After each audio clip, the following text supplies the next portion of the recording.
because it's in Denver. So like looking back, it's just like, I remember at that time rent was like $400-$500 for me. Because at the time, Denver, that's how cheap Denver was. And now it's just stupid insane. But yeah, putting away, like, younger me, if I could be like, hey, you know, this is going to work out, but maybe don't quit yet and save some extra money. But I was just like, I'm quitting. I'm doing this. So I'm going to make it happen. So, well, you had a moment of like, this is it. Yeah. And you had to seize that opportunity. Absolutely. When it came. I want to touch on that moment that you had with like reaching out to people. Like, how did you get from like not enough leads to plenty of leads? Like, what about that networking worked for you? Or how did you reach out to the people? Who did you reach out to? Like, any advice there? Yeah. So for me, I'm kind of old school. I love phone calls, which is funny because everyone's just like, oh, text me, email me. And so like back in the day, I mean, I was in the scene with my band playing music. So it was really easy for me to network with other bands that I was friends with. And it was like, hey, come record this song for $100. Like, I'll charge you $100, you know, tracking, mixing, mastering, everything.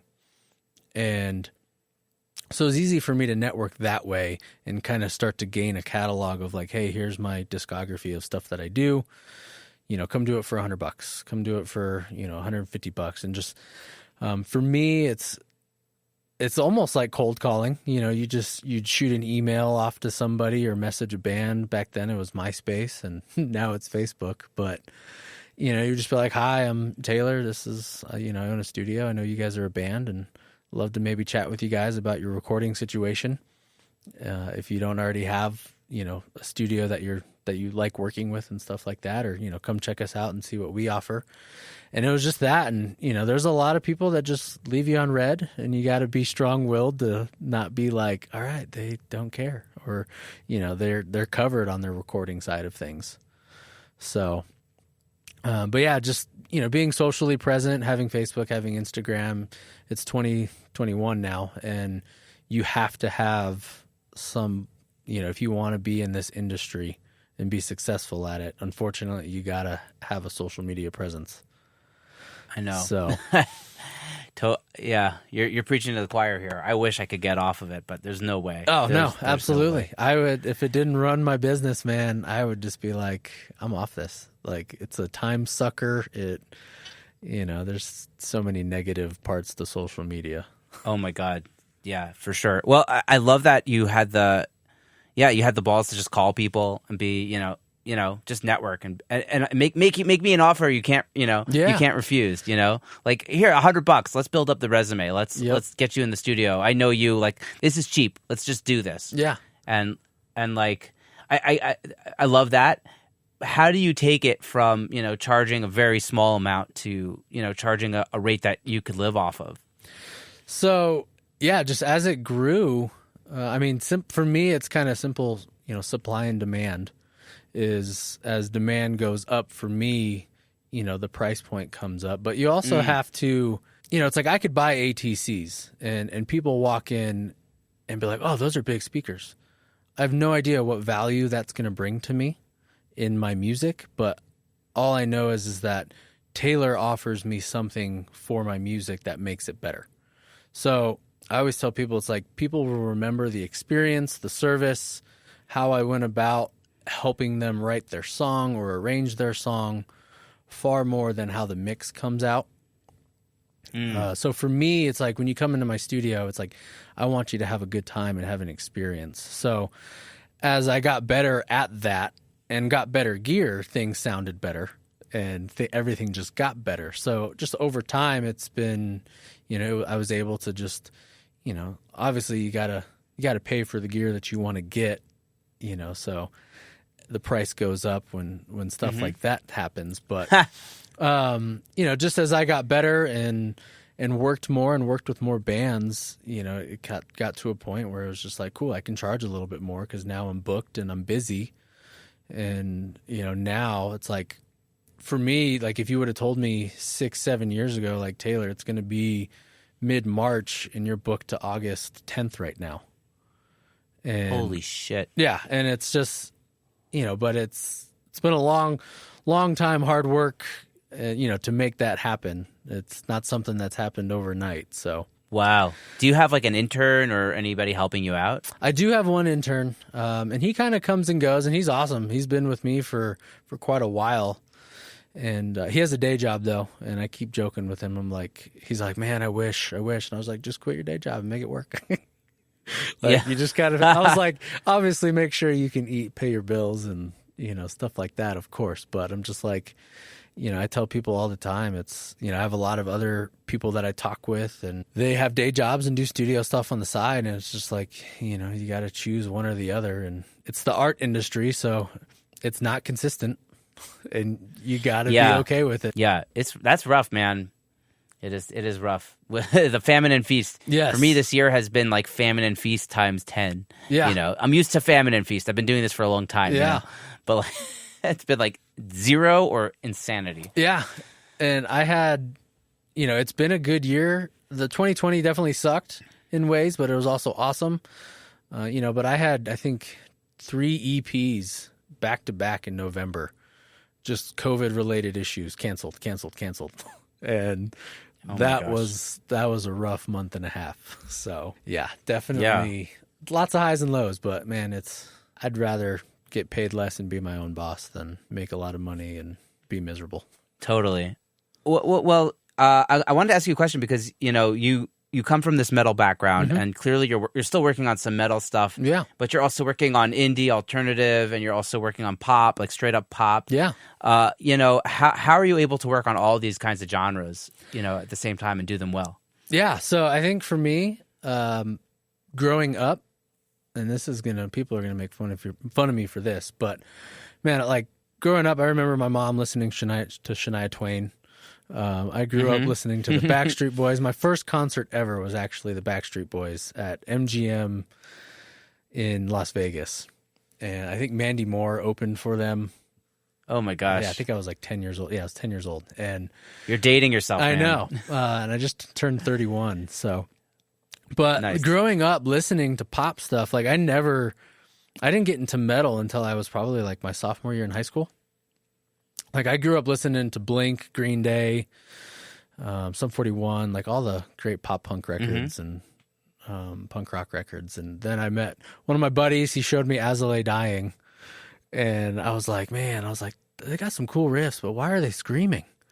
I was just like, you can't understand them. And I really, like Atreyu was another band. I was just like, man, these guitar riffs are sick. And I started learning them. And as I just started learning the guitar parts, the music to me was just like, oh, this is cool. And then like I remember getting my first like lyric book from a CD, and I was like, you can understand these guys. I was like, this is kind of cool. And so I switched into playing in a metal band, and I love that. But I still like my daily listener is a lot of today's pop punk and pop stuff. Like one of my all-time favorite artists is Ed Sheeran. And so I do a lot of metal stuff, but I never wanted to be the engineer that was just like, oh, like you do a metal record, you go to Taylor. If you do hip hop, you go to Taylor. Like this is what this studio is known for. And I didn't want to be a studio just known for one genre of music because you just get burnt out. Get pigeonholed. Yeah. Yeah. And, I love working with my death metal guys that, have 16-note triplet blast beats at 200 BPM. And, and then I love working with singer-songwriters that just have an acoustic track and vocals. And, you just have to learn how each genre works properly and, and mix it properly. But there were some growing pains. I've listened to records that I did, in my early years, and I was just like, I sound like a guitar player mixing a record.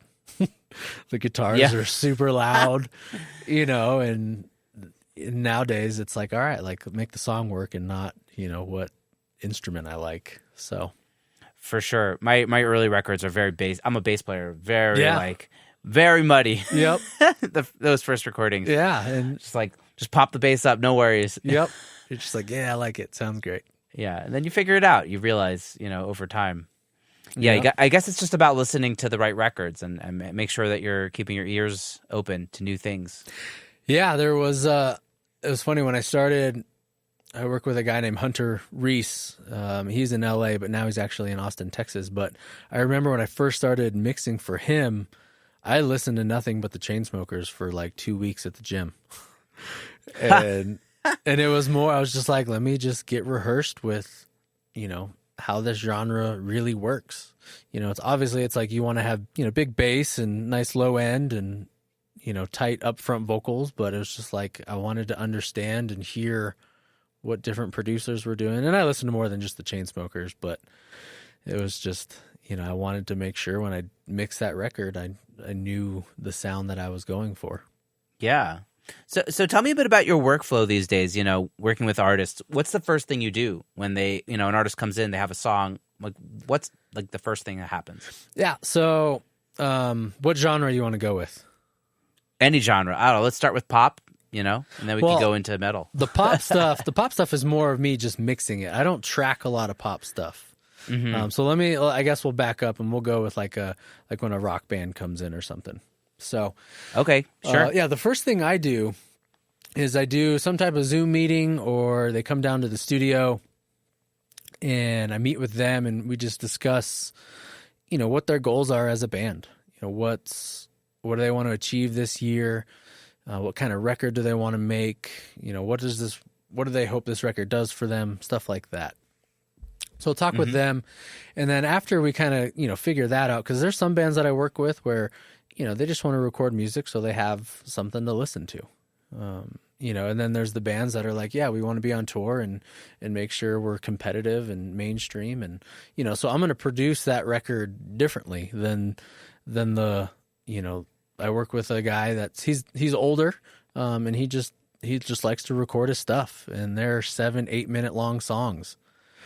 And, there's nothing wrong with that, but he knows he's not trying to, be the next big rock star. He's just like, no, I just love doing this stuff on my free time. And, so I don't yell at him about his, 45-second intros.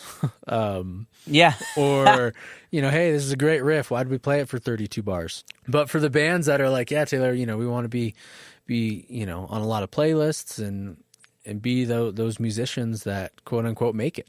So, those bands I work with differently on their arrangements and making sure their intros are not, 20, 30 seconds long, and just like, hey, let's get the song going. But yeah, we'll do, after I meet with them and we figure all that out, we do a pre-production meeting where we figure out the tempos to their songs if they haven't already figured that out. And we just do a scratch guitar, scratch vocals, and it's whatever the drummer needs to track his drums. Right. First thing I do is drums, and I have them load in the night before. So a lot of times we'll track on the weekend. So a lot of times drummers load in on Fridays, and they just set their kit up. I have them play it for about 5 minutes just to make sure all the cymbals and, toms and stuff are where they are. After that, they go home, and I get the kit mic'd up, get it tuned up for whatever tuning we wanted to go for. And I have I don't have any house kits per se, but I have quite a few snare drums, different cymbals, stuff like that. I kind of learned quite a few years ago where I was like, man, if a drummer's coming in with some B8 cymbals or some ZBTs, you're only as good as those sound. So I went out and bought some, I have some DW drums, some heartbeat percussion drums, and I was like, I want some great sounding snare drums that are going to make my record sound better and make the band sound better. Yeah. So wow. I have those options here for drummers to use. And I love that, man. I actually just sold my drum set. Really? Oh, bummer. Yeah. Well, it's like, dude, I haven't recorded drums in, since I moved into this current studio, which is in my apartment. Yeah. And it's just like my bedroom, and it's like, I need the money to upgrade my monitors right now. So. Yeah. Wow.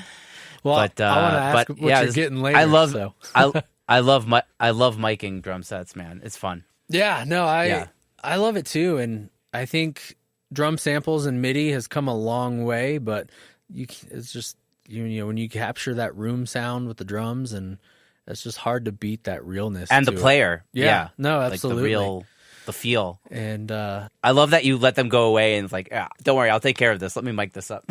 Yeah, no, I just. Well, and the other thing, too, is just when they show up the next day, there's no downtime. Pre-production's done.